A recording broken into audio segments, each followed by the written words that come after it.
Estas son las notas rápidas en 3x3, 106.9. Muy buenas. Hoy vamos a analizar un anuncio que, la verdad, suena a futuro, casi a ciencia ficción. Sí, totalmente. México se está preparando para construir la supercomputadora más potente de toda América Latina. Y claro, las preguntas saltan de inmediato. Pues sí. Primero, ¿qué es exactamente una supercomputadora? Luego, ¿por qué ahora? Y hay una conexión curiosa con Barcelona, que también vamos a desgranar. Exacto. Es que es una de esas noticias que pueden marcar un antes y un después. Y para entender la dimensión de esto, las fuentes que hemos analizado, que son varias conferencias de prensa, análisis de expertos, Sí. todas insisten en que esto no es simplemente comprar un ordenador más grande o más rápido. Claro, no es ir a la tienda por el último modelo. Para nada. Es un intento de cambiar radicalmente la capacidad del país para resolver problemas complejísimos a una velocidad que, bueno, hasta ahora era impensable.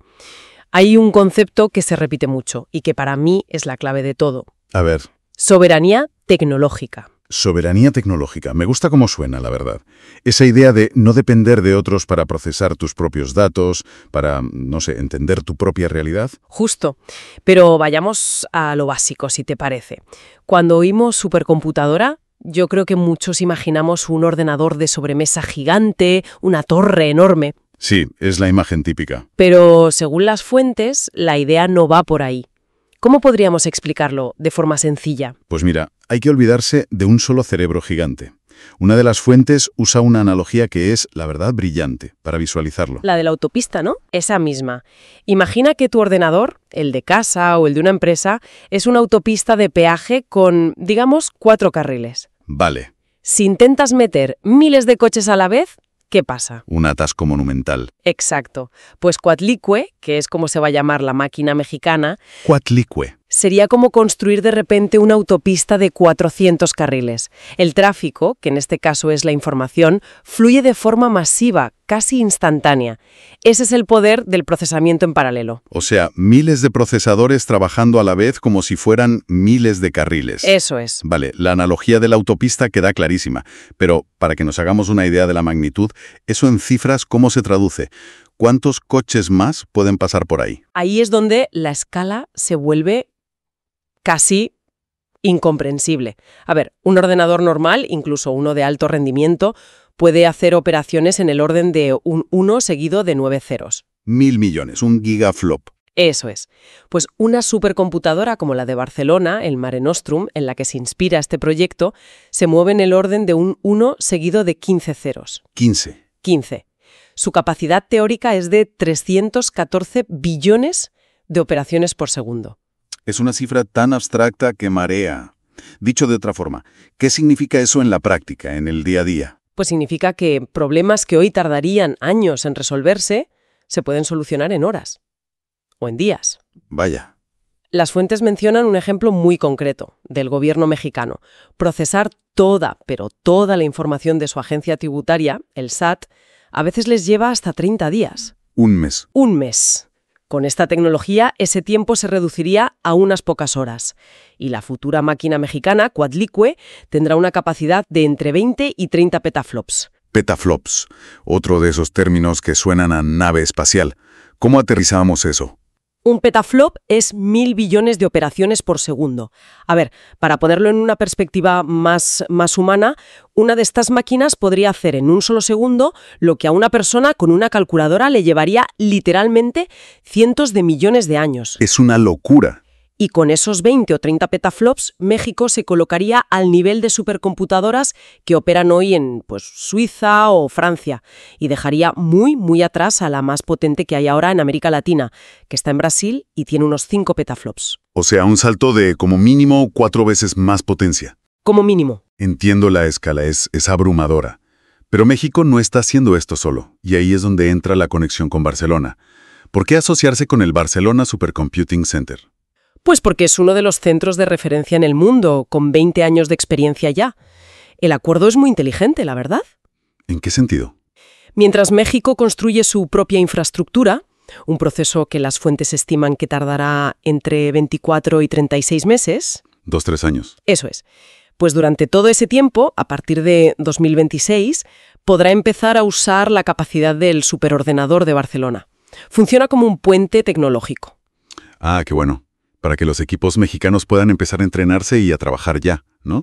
Exacto, para que no tengan que esperar a que el edificio esté construido. Ni el hardware ni el software. Es genial.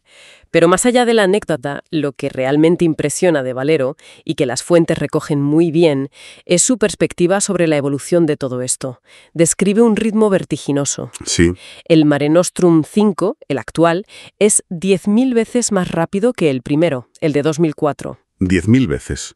Y atención a esto, un solo chip del modelo de hoy es 3 veces más potente que toda aquella máquina original. Es increíble. 10.000 veces más potente en 20 años. Una locura. Y esa evolución tecnológica le lleva a él a reformular la idea de soberanía. Ah, volvemos a eso. Volvemos a eso. Él cuenta que antes el lema era «el país que no computa, no compite». Pero ahora, dice, la frase es mucho más contundente. ¿Qué dice ahora? El país que tenga sus propios computadores y datos podrá hacer cosas que de otra manera se las harán otros y no será soberano. Vaya, es mucho más fuerte. Mucho más. Ya no es solo competir económicamente, es una cuestión de existir de forma autónoma en el mundo digital.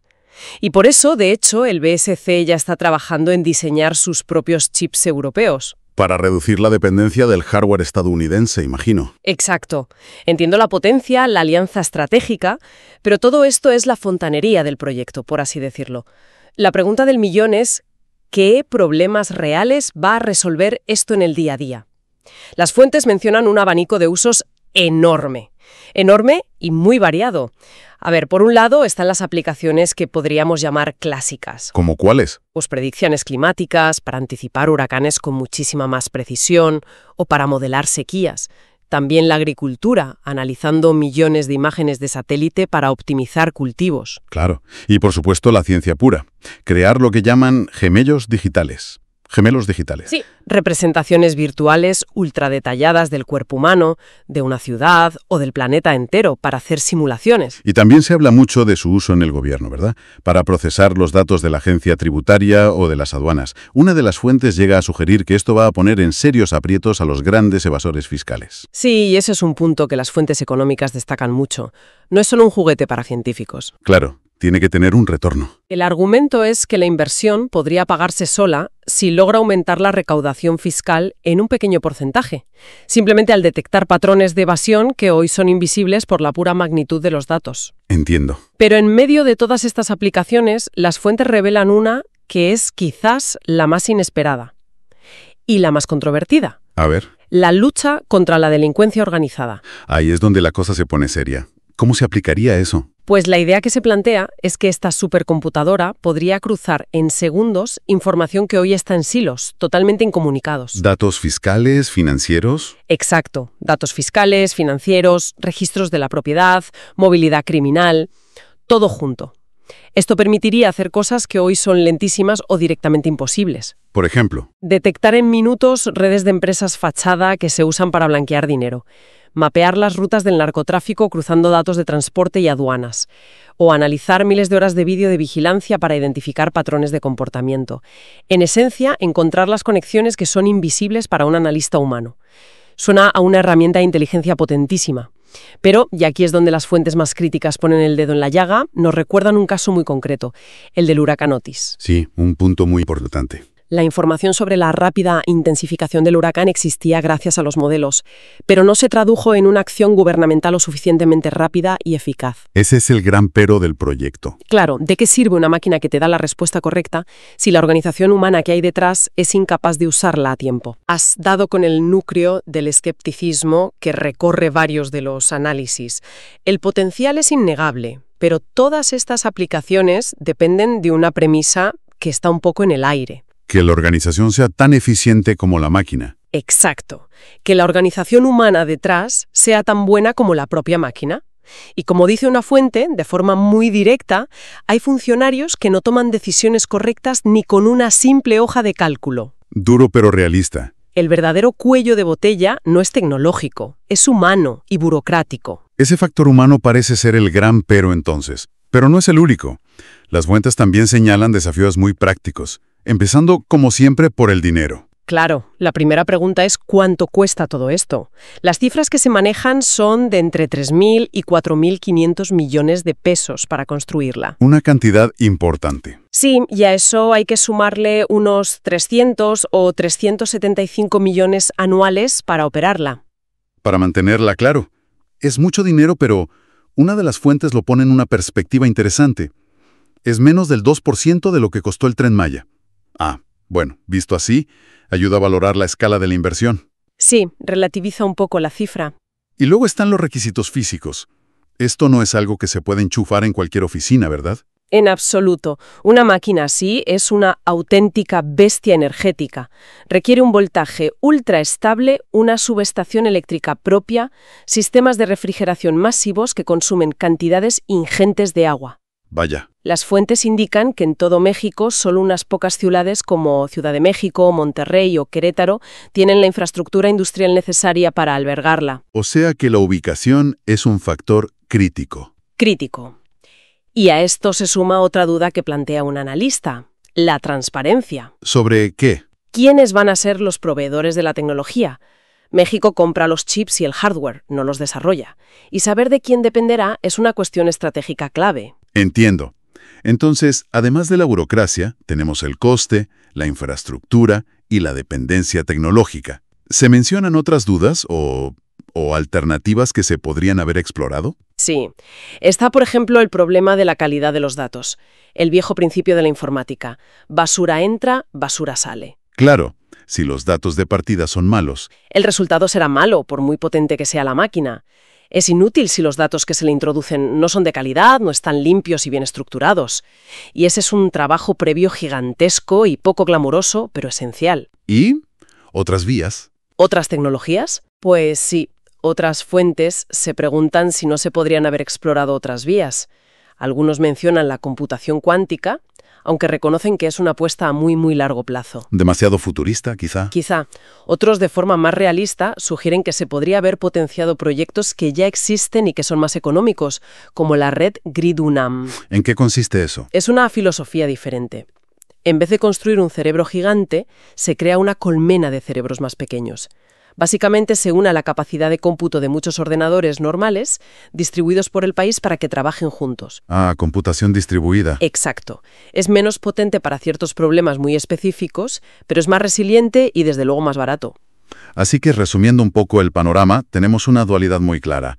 Por un lado, un proyecto que es un salto tecnológico monumental para México. Sin duda. La supercomputadora Coatlicue es una promesa de poder inmenso, con el potencial de transformar la ciencia, la gestión del gobierno e incluso la seguridad. Totalmente. Pero la conclusión que se extrae al cruzar todas estas perspectivas es que el éxito del proyecto no va a depender del silicio, por muy rápido que sea. Sino de las personas. Sino de las personas. El verdadero desafío, el más complejo y profundo, será superar esas barreras históricas de burocracia, asegurar la calidad de los datos que van a alimentar a la bestia y, sobre todo, que exista la capacidad y la voluntad política para actuar con la inteligencia que esta máquina es capaz de generar. Porque la tecnología, por sí sola, nunca cambia la realidad. Nunca. Un punto final perfecto. Y para dejar una última idea en el aire, hay algo que Mateo Valero, el director del Centro de Barcelona, menciona casi de pasada en una de las conferencias. Sí. Pero que a mí me pareció absolutamente fascinante y que abre una puerta completamente nueva. Adelante. Cuenta que su centro está trabajando en un proyecto para proteger idiomas como el español y el portugués en la era de la inteligencia artificial. Muy interesante. Su temor, y lo dice así, es que si no se crean modelos de lenguaje propios y potentes, acabarán siendo los gigantes tecnológicos como Amazon o Google quienes nos digan cómo se van a construir las frases en el futuro. Es una cuestión de soberanía cultural, ya no solo tecnológica o de datos, es el siguiente nivel del debate. Exacto. Y esa es la reflexión final que nos dejan las fuentes. Más allá de predecir el clima o calcular impuestos, podría el impacto más duradero y profundo de una herramienta como esta ser la defensa de la propia cultura y la lengua frente al dominio de los grandes modelos que hoy, en su mayoría, piensan y se estructuran en inglés. Una pregunta para meditar. Ahí queda eso. Estas son las notas rápidas en 3x3, 106.9. 3x3, el podcast de la semana.